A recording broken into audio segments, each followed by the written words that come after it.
All right, YouTube, how you doing? Welcome back to the channel. It is February 1st. Happy February, new month. Happy February out there to everyone. We are in the car again. Hope you guys don't mind. We are going to try and get some sort of graphics or something, some sort of production value in the car, so it's not just me in the car like usual. But hopefully you guys do appreciate I guess the grind. And even if we're on the go or we're traveling, we're still gonna get these videos out early in the morning or in the morning, just because I do love doing these videos and I love talking NBA with you guys and reading your comments and everything. So it's not always going to be the nice camera, the nice mic at the setup at the office. Hopefully you guys do appreciate that. We have tons of new subscribers as of late. I cannot thank you guys enough. Tons of new members on the channel. I cannot thank you guys enough. Guys, truly, this is awesome. The support that we've had over the last couple weeks. We are on a 10-3 run. We were on a 9-0 run, so it hasn't been great the last couple nights. Last night we go 1-1. The Cavs did not come through for us, but the Lakers did. That was probably my favorite spot of the night, and I'm glad that it came through. It took overtime, but nonetheless, they did come through. But in this video today, guys, like we always do, we're going to jump into each and every NBA game. I'll give you my lean. We'll talk about the game. I'll give you my thoughts. But what I'm actually be riding with, my final plays, those will be in the pinned comment, guys. I update that throughout the day with the plays that I'm actually locking in myself. So if you want to ride with me, or if you want to fade me, those picks will be in the pinned comment, guys. Make sure to check that out throughout the day. I still get a bunch of comments, like I talked about in yesterday's video, about what that truly means. It's just the comment pinned to the top of the comment section on this video. But let's go ahead and jump into the first game of the night. We got Philly hosting the Magic in this one. Philly coming off the loss to the Magic, a couple nights ago. Philly is 9.5-point favorites in this one. Total sitting at 230.5. Joel Embiid is questionable here. If Joel Embiid plays, I do think Philly comes for revenge. They won the first two meetings this season against the Magic. Then the Magic win the game outright as underdogs last game. Last time they played, the closing odds or closing spread was +10 for the Magic, and they win the game by 10 points. That's a 20-point margin in terms of their against the spread win there. I think Philly says, screw this, man. We got to come in here and blow the doors off this team. So if Embiid plays, I am going to lean Philly -9.5 here. In terms of a total, I like the under in this one. I think that they are two teams that don't play much defense at times. But again, when you have a better team, they're high spread picks. If I think that this is going to go in the Philly direction, Philly's going to have to lock down and play some hard basketball. So I'm going to lean Philly and the under in this game. Make sure to keep an eye on the pinned comment to see if it becomes a final play, guys. Next game, we got Memphis taking on the Trailblazers here. Memphis 5.5-point favorites here. The total, we do not have an updated total. I'm recording this fairly early in the morning, so apologies there. I don't have a total updated to give, but 5.5-point favorites here over Portland. Last time they played was early November, and Memphis won by 5 points, 111-106. That was the only meeting of the season. In their last 10 games here, Memphis not playing too terrible, 4-6 against the spread, 2-2 at home. It's not like the Memphis that we've seen though. This Portland team right around the same area, 4-6 against the spread, but on the road they lost their last away game against the spread here. They're 4-10 in the last 14 games against the spread. Barring any injury updates, Steven Adams, we know, is out. Desmond Bane's questionable. Danny Green's questionable. Barring any, John Morant gets dropped in the injury report or anything like that, I am going to lean Memphis -5.5 in this game. I do think that they are the better team. Obviously, both teams have a lot of firepower, which is why this total probably isn't out yet. I don't think Vegas truly knows exactly what this total should be, because you got so much scoring potential on this team. But if this is anywhere in the I would say mid 230s, I probably lean the over. But I'll take Memphis -5.5 and the over. Given what that total is, we shall decide. All right, moving on. We got the Pistons taking on the Wizards. Pistons 5.5-point dogs here on their own floor. Total sitting at 236.5. I liked the under, right when I saw this. Last time they played was late October. Washington won 120-99. That was the only meeting of the season here. On the season, Detroit is 21-28-3 against the spread, which is kind of crazy because they're a 13-39 straight up team. Washington, on the other hand, 24-24-2 against the spread, but on the road, 15-12-1. They're a positive against the spread team on the road. 5.5 points is a lot to give, but Washington has covered 6 straight games, and those are mostly games where they were underdogs. But playing San Antonio, they're 5.5-point favorites. They won that game by 127-106. What was that? 21 points. So this Washington team is starting to figure some things out. There's a couple injuries on the Detroit side of things. Corey Joseph, Hamdou Diallo, both questionable tonight. I'm going to lean Washington minus the points in here. I don't love that we're leaning all favorites thus far, but we do have some dogs in today's video, I can tell you that much. But I think that this Washington team is just sort of on their way up in a sense. I don't think they get to the top. I don't think Washington's going to be a good team, right? But I do think that they are kind of they're in their stride right now. And I think Detroit's a perfect team for them to go up against and say, okay, let's just continue winning, right? This isn't a tough matchup. So I'm leaning Washington. Like I said, I do like the under as well. Moving on, we got Brooklyn taking on the Celtics here. My Boston Celtics total 226.5. Celtics 8-point favorites in this game.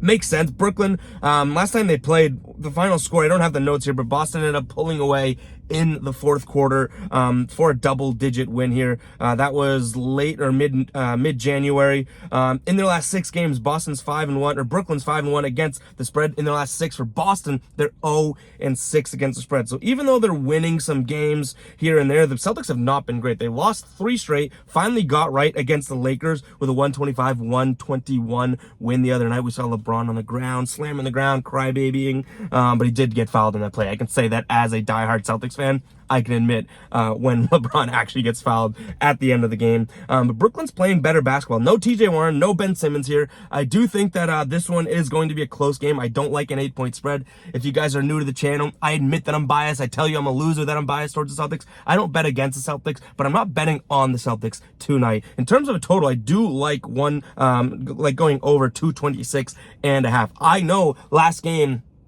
was in the low 200s, right? That's most likely why this is such a low total here. But both these teams can score plenty, and their defenses haven't been firing on all cylinders here. The Celtics have allowed 130 plus in 2 of their last 4 games, 115 plus in 3 of their last 4 games. Brooklyn.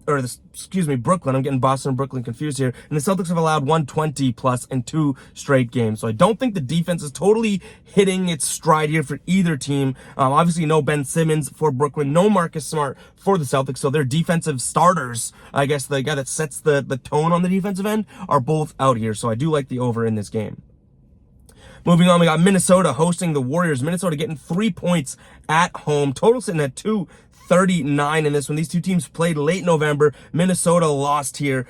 They were also home, but Golden State won 137-114. Golden State was only 1-point favorites in that game, and they take that one home by over 20 points. That was their only meeting of the year. On the season, Golden State 24-25-1 against the spread. Minnesota 25-18 against the spread, but they do have a positive against the spread record at home, 15-14. And as we know, Minnesota is playing decent against the spread here, 6-2 in their last 8 games. Rudy Gobert is questionable, so we're going to want to factor that in here. But Golden State also playing decent basketball as of late. We cannot overlook that. They're finally getting healthy. They're 5-2 against the spread. I like Golden State here minus the 3 points. I do feel like this one could stay close, just given the fact that Minnesota is playing decent basketball and they're being able to compete offensively with a lot of teams they're playing.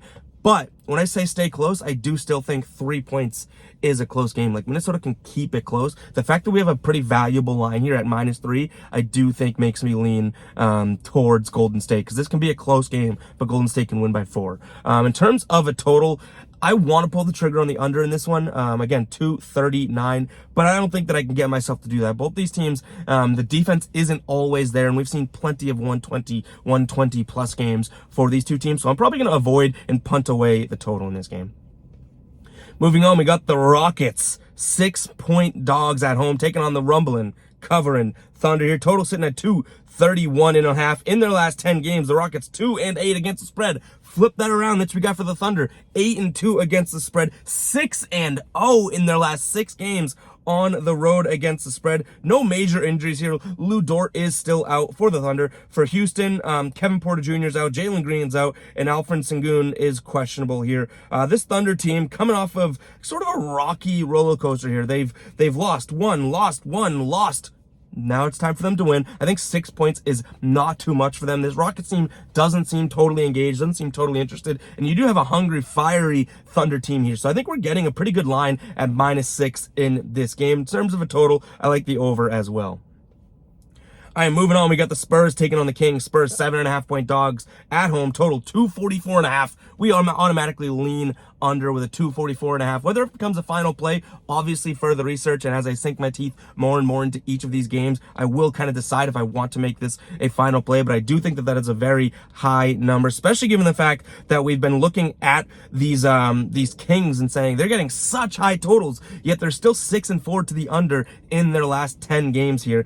Speaking of that, here we got the San Antonio in their last 10 games, 1-9 straight up, 3-7 against the spread. Again, 7.5 points is a lot to give San Antonio. I don't know if the Kings are really primed and ready for that, but the Kings aren't playing terrible basketball. They lost a couple straight, but they've had a decently tough schedule. Philly, Memphis, Toronto, Minnesota. And again, this is in a Minnesota time period when Minnesota's playing good basketball. So I do give Sacramento the credit there. However, I just don't think they're playing incredible basketball. So I'm going to lean San Antonio plus 7.5 points here. It's crazy. If I had the soundboard for the OGs, you'd know I'd hit the sound psycho alert and it'd go, whatever the damn sound is. But I do think this is a crazy play, but I am going to lean San Antonio plus the 7.5 here. I just think that this Kings team can win this game by 4 and still be content. And that's only half their need of the spread, right?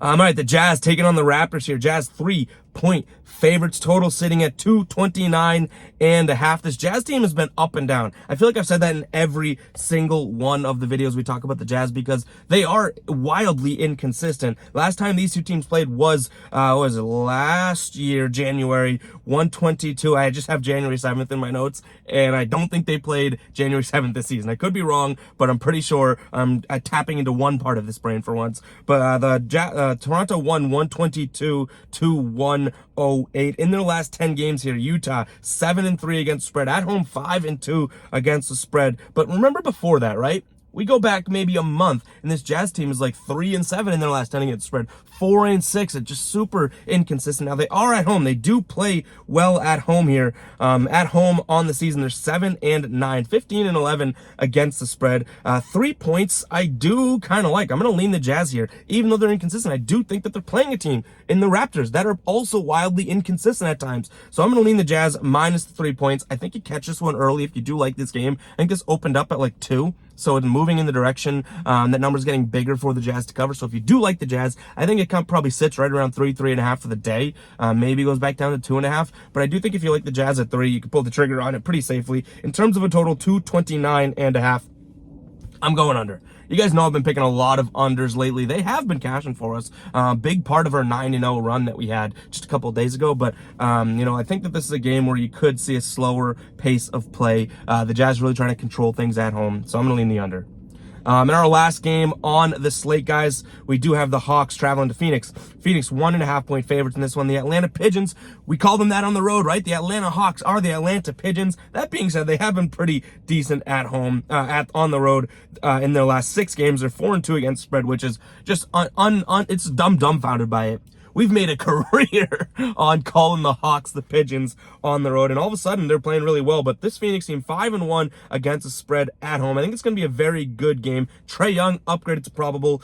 This Hawks team coming off 2 straight losses. This Phoenix team coming off 2 straight wins. I'm leaning Phoenix just because of the home team. I think if these were reversed and the spread was still 1.5, I'd go Hawks. So that tells you my lack thereof of confidence in this pick, but I'm just being transparent with you guys. I do think Phoenix is at home, and that is a major advantage for them. In terms of a total, 231.5, I like the over in this game, and that is all I have for you guys today. Hope you guys do enjoy it. We'll catch you guys in the next video. All right, peace out.